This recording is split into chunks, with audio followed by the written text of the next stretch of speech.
Hello friends, welcome back to the channel. हम कर रहे हैं इंडियन पॉलिटी लक्ष्मीकांत के एमसीक्यूज।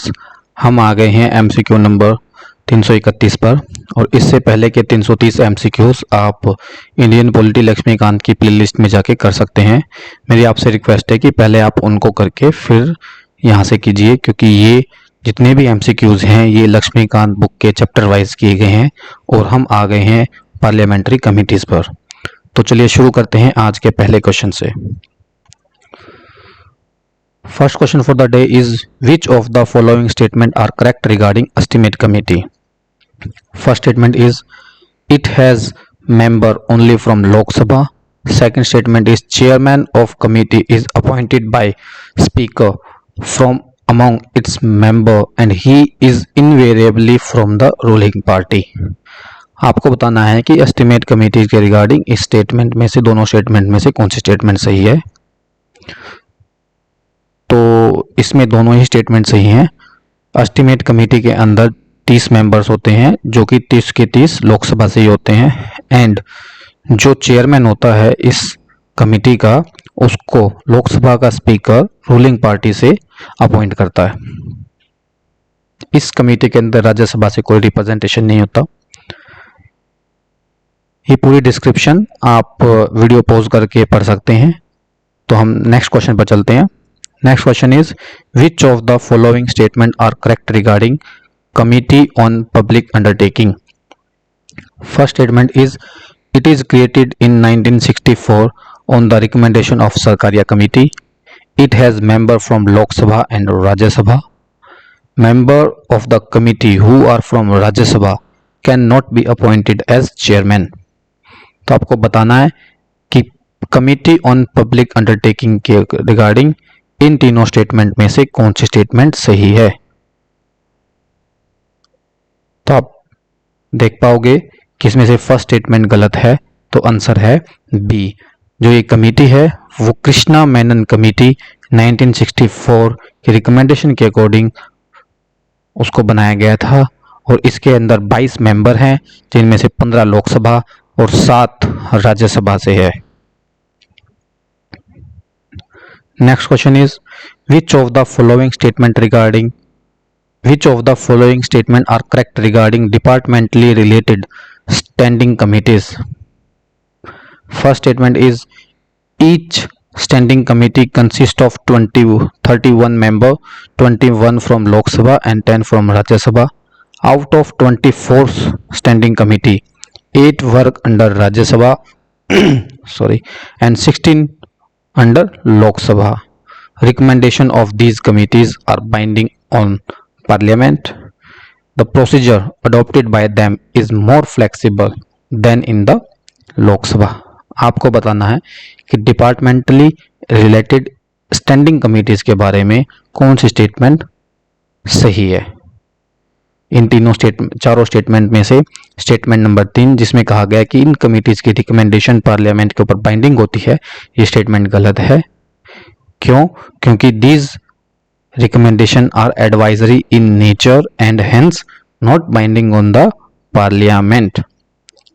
इस हर एक कमेटी के अंदर 31 मेंबर होते हैं, जिनमें से 21 लोकसभा से एंड 10 राज्यसभा से होते हैं, and out of 24 standing committees 8 are from Rajya Sabha and 6 are from Lok Sabha. चलिए नेक्स्ट क्वेश्चन पर। Which of the following departmental related standing committee are under Rajya Sabha. पिछली क्वेश्चन में हमने पढ़ा था कि 24 कमिटीज हैं, जिनमें से 8 राज्यसभा के अंडर हैं। तो आपको बताना है कि इनमें से कौन सी कमिटी राज्यसभा के अंडर है। First is committee on labour, second committee on home affair, third committee on industry, committee on human resource development and committee on information technology. ये एक फैक्चुअल क्वेश्चन है, और यूपीएससी कई बार ऐसे फैक्चुअल क्वेश्चन डायरेक्टली पूछ लेती है, तो आपको इन चीज़ों का ध्यान रखना है और हर एक टॉपिक को बड़ी बारीकी से पढ़ना है। आप इसमें देखेंगे कि इसका आंसर में देखेंगे कि committee on labour and IT are from Lok Sabha, so answer for this question is B.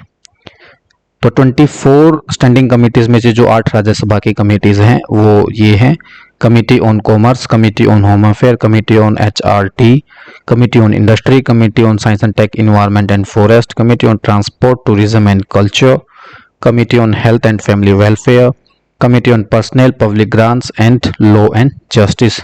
These 8 committees are under Rajya Sabha and the rest 16 committees जो हैं वो लोक सभा के अंडर हैं. Next question is, which of the following statement are correct regarding Committee on Government Assurance? First statement is, it examine the assurance and promises given by minister on the floor of House and report on the extent to which they have been carried through. It was constituted in 1953. In Lok Sabha it has 15 member. आपको बताना है कि इन तीनों statement में से कौन सी statement committee on government assurance के रिगार्डिंग सही है. इसका आंसर है D, all the above statements are correct. इस कमेटी के अंदर लोकसभा से 15 मेंबर एंड राज्यसभा से 10 मेंबर होते हैं और यह 1953 में बनाई गई थी. Next question is, which of the following statement are correct regarding consultative committees? First is, these committee are attached to various department of central government. Second is, minister of ministry concerned cannot act as chairman of consultative committee of that ministry. Third, these committee are constituted by the parliament. Maximum membership of the committee is 30 and minimum is 10. These committee are normally constituted after the new Lok Sabha is constituted. आपको बताना है कि consultative committees के regarding इन पांचों statement में से कौन कौन सी स्टेटमेंट सही हैं.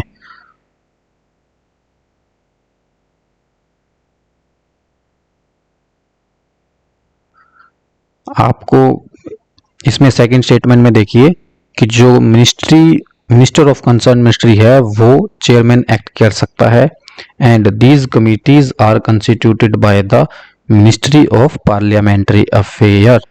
इस रिगार्डिंग इसकी सेकंड एंड थर्ड स्टेटमेंट जो है वो गलत हो जाती है एंड आंसर है C. Next question is, which of the following statement are correct regarding parliamentary forum?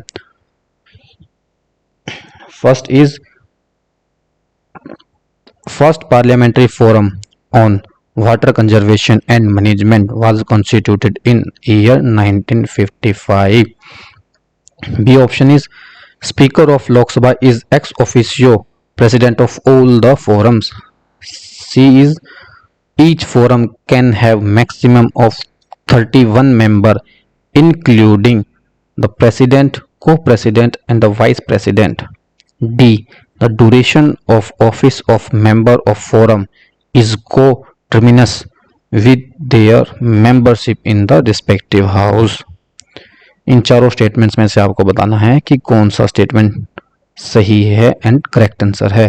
तो इसका करेक्ट होगा आंसर होगा डी, क्योंकि फर्स्ट पार्लियामेंट्री फोरम कॉन्स्टिट्यूट किया गया था 2005 में एंड इसके अंदर speaker of Lok Sabha is ex officio president of all the forums except parliamentary forum on population and public health, जहां पे राज्यसभा का चेयरमैन एक्स ऑफिशियो प्रेसिडेंट होता है and each forum consist of not more than 31 member but excluding president, को president and vice president. आपको ध्यान रखना है एक्सक्लूडिंग और इंक्लूडिंग का.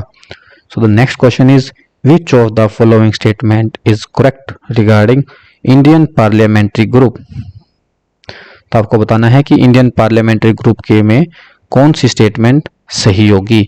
तो first option is, it is autonomous body formed in year 1949.